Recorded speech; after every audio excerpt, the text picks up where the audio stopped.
ఈ సీజన్‌లో మాత్రమే దొరికే అద్భుతమైన ఆకుకూర ఏమన్నా ఉందంటే గంగవాయల కూర. గంగవాయల కూర ఎలా చేస్తే టేస్టీగా ఉంటది? మామిడికాయ ఏసి పప్పు చేస్తారు. గంగవాయల కూర పచ్చడి చేస్తారు. గంగవాయల కూర ఆలుగడ్డ ఏసి, టమాటాలేసి కర్రీ చేస్తారు. అన్నీ చాలా బావుంటాయండి. ఈ సీజన్‌లో మనం అన్నీ అవే చేద్దాం. గంగవాయల కూర ఏంటండి ఎక్కడ దొరుకుతది? ఉందిగా మన గూగుల్ అమ్మ. ఒకసారి కొట్టండి. ఇదిగోండి గంగవాయల కూర అంటే ఇది. ఎండాకాలం దొరుకుతది. మామిడికాయల కోసమే వచ్చిందా అన్నట్టు దొరుకుతది. జూన్ వరకు, జూలై వరకు కూడా దొరుకుతది. మరీ వానలు పడ్డాక ఆగిపోతది. జూన్ మిడ్ చాలా బావుంటది. ఎక్కడంటే అక్కడ పిచ్చి పిచ్చిగా పెరుగుద్ది. ఇదొక ఆకుకూర, దీన్ని తినొచ్చని కూడా చాలా మందికి తెలీదు. కానీ చాలా బావుంటది. So, let's go to the recipe. నమస్తే, వెల్కమ్ టు సైలాస్ కిచెన్. నేను ఇవాళ చేయబోతున్నాను పప్పు, గంగవాయల కూర, మామిడికాయ. నెక్స్ట్ లెవెల్ రెసిపీ అసల.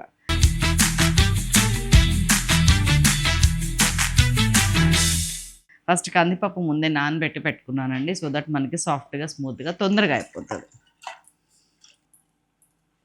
కందిపప్పు ఎప్పుడు చేసినా గానండి ఒక పిసరు ఎక్కువ చేసుకుంటాను నేను. కారణం ఏంటంటే పప్పు కొంచెం తీసి పక్కకు పెట్టుకుంటే రసంలోకి ఏదన్నా మనకి పప్పు ముద్దపప్పులాగా కొంచెం ఏదైనా ఒక ముద్దలోకి అట్లా ఉంటే బావుంటదని పప్పు నేను విడిగా ఉంచుతా.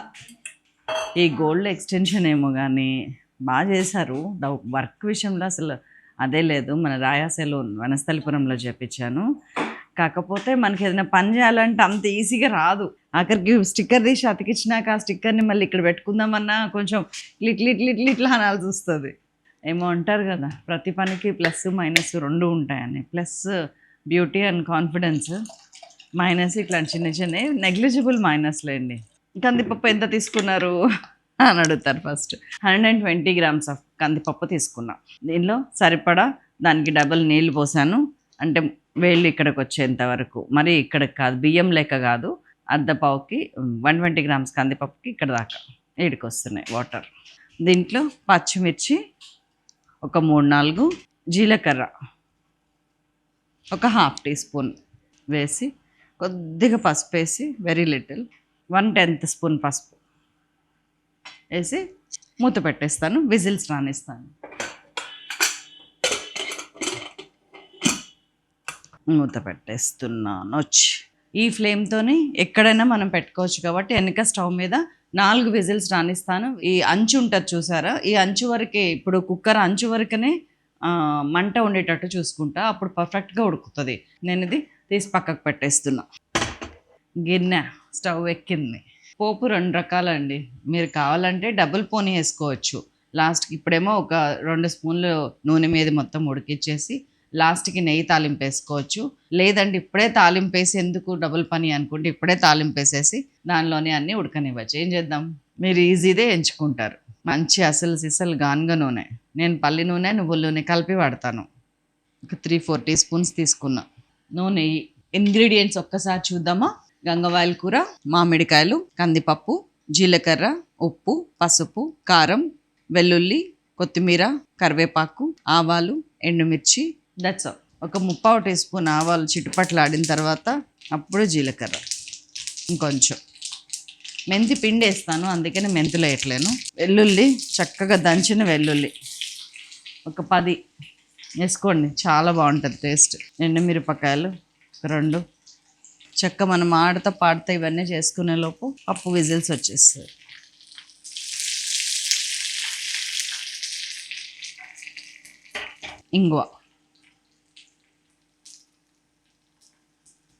ఇంగువ పొంగిచ్చి అనేవాళ్ళు వెనకటికి. ఒక 1/8 టీ స్పూన్ ఇంగువ. ఉల్లిగడ్డ, మీడియం సైజ్ ఆనియన్ ఒకటి.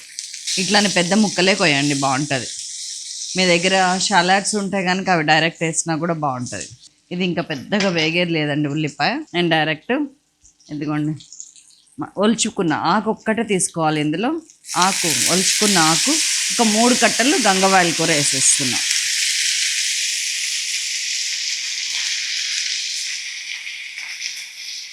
ఇది మొత్తం సిమ్లోనే జరుగుతుంది, ప్రేక్షకులు గుర్తించగలరు. మళ్ళీ 1/8 టీ స్పూన్ పసుపు, అందులో ఒక 1/8 వేసాం. విజిల్ 1. 2 టీ స్పూన్స్ వరకు ఉప్పు ముందే వేసేస్తున్నాను. ఉప్పు ఒక రకమైన గమ్మత్తైన టేస్ట్ ఉంటుందండి. బచ్చల కూరని తోటకూరని కలిపితే ఎలా ఉంటుందో ఆ టేస్ట్ ఉంటుంది గంగవాయల కూర.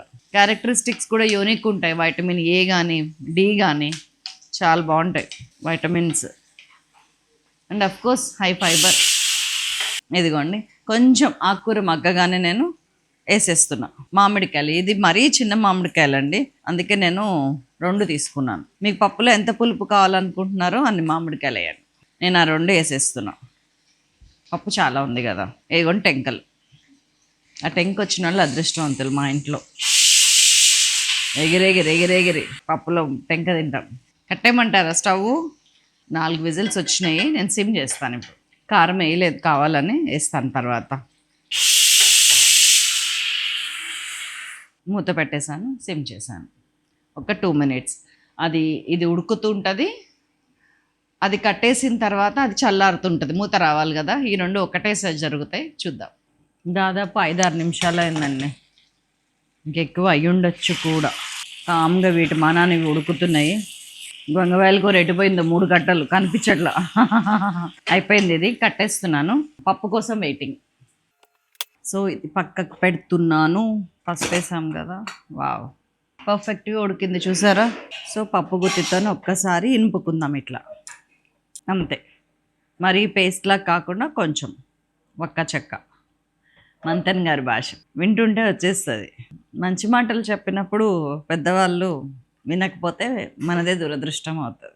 కావాల్సినవి తీసుకోవాలి, మనం చేయలేని ఆపేసేయాలి. ఉప్పు లేకుండా తినటం అనేది నాతో అయ్యేది కాదు. అందుకని అక్కడే డీవియేట్ అయిపోయాను.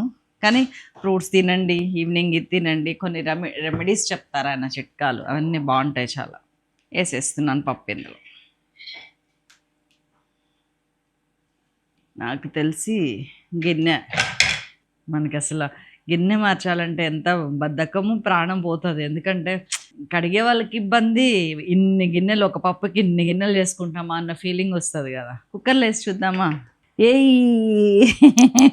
మంచిగా వచ్చింది. చిన్న చిన్న సంతోషాలు. అంట్లు ఎప్పుడు కూడానండి ఇగోండి ఇట్లా ఉన్నప్పుడు ఇలా పడేసిన దానికన్నా జస్ట్ వాటర్లో ఇట్లా తొరిపి పెట్టేస్తే సగం పని తగ్గుద్ది. సిమ్ చేస్తున్నా. జస్ట్ 1 మినిట్లో ఎంత నీట్గా అయిపోయింది. తోమాలి దాన్ని. అండ్ దీన్ని పప్పుని కొంచెం లూజ్ చేద్దాం. హాట్ వాటర్ పోద్దాం. ఈలో పిందులు వేయాల్సినవి వేస్తాం. కొంచెం కారం ఎక్కువ వేయకండి, 1 టీ స్పూన్ చాలు. ఉప్పు 2 టీ స్పూన్స్ వేసాం మనము, సరిపోతుంది. పులుపు ఉంది కాబట్టి కొంచెం ఒక 1/2 టీ స్పూన్ వేస్తున్నాం. మెంతి పిండి కలిపితే చాలా టేస్ట్ ఉంటుందండి. ఇప్పుడు అన్ని రెడీగా ఉండే బాక్స్ ఇది. ఒక 1/2 టీ స్పూన్. ఇప్పుడు కన్సిస్టెన్సీ ప్రకారం నీళ్ళు పోస్తున్నాం. చూడండి ఇట్లా. మరీ చిక్కటి పప్పు ఎప్పుడు బాగోదు, అరగదు కూడా. ఎన్ని నీళ్ళు పోసినా సరిపోకపోవటానికి ఇది పెసరపప్పు కాదు, కందిపప్పు. పైగా ఉప్పు ఒక్కసారి చెక్ చేసుకోండి. ఈ కన్సిస్టెన్సీ చాలు. ఏమన్నా టేస్ట్ అండి. భగవంతుడు ఎందుకో ఇంత ఆనందాన్ని, ఇంత సంతోషాన్ని వంటలో ఇచ్చేశాడు. మనం ఏదైతే తింటున్నామో దాంతోనే సాటిస్ఫై అయిపోగలిగితే కనుక లైఫ్ చాలా, ఏ టేస్ట్ని కోల్పోకర్లేదు, హ్యాపీగా ముందుకెళ్ళచ్చు. నీకేంటమ్మా కళ్ళ ముందు పప్పు కనిపిస్తుంది, ఇప్పుడు హ్యాపీగా తింటూ ఎన్నన్నా మాట్లాడతావు. కొంచెం కొత్తిమీర.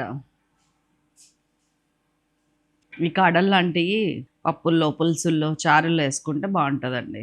ఆకులన్నీ కూడా మనము ఫ్రైస్లో వాటిలో వేసుకోవాలి. కట్టేస్తున్నానండి. అన్నం కూడా అయిపోతుంది, తీసి పెడుతుంది. ఇప్పుడే తినేస్తాం మీ కళ్ళ ముందే. ఎంత టెంప్టింగ్ ఉందోనండి అసలు నిజంగా. పప్పు కొంచెమే రైస్ పెట్టుకున్నాను. ఎండుమిరపకాయ బాగుంటుందండి నంచుకుంటే. మన ఊరమిరపకాయ నంచుకుంటే ఎంత టేస్టీగా ఉంటుందో పప్పులో వచ్చే ఎండుమిరపకాయలు కూడా అంత టేస్టీగా ఉంటాయి. నాకు ఒత్తుగా కలపటం అలవాటు అనమాట.